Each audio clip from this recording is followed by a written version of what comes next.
అద్భుతమైన రీతిలో విభాగం చేశారు. ఒక సంవత్సరాన్ని ప్రమాణంగా తీసుకున్నారు. తీసుకుని ఉత్తరాయణము దక్షిణాయనము అని 6 నెలలుగా విభాగం చేశారు.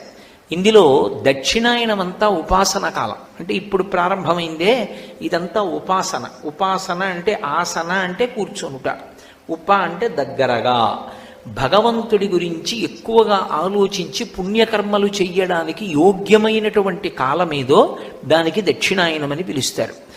దక్షిణాయనము ఉత్తరాయణము. దక్షిణాయనమంతా దేవతలకి రాత్రి, ఉత్తరాయణమంతా దేవతలకి పగలు. దేవతల దృష్టిలో మనకొక సంవత్సరం అయితే వాళ్ళకొక రోజు అవుతుంది. అందుకని ముందు ఒక సంవత్సరాన్ని ప్రమాణంగా తీసుకుంటారు.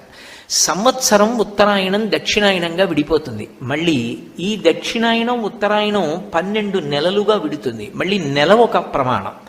మళ్ళీ ఆ నెల శుక్లపక్షం కృష్ణపక్షంగా విడిపోతుంది.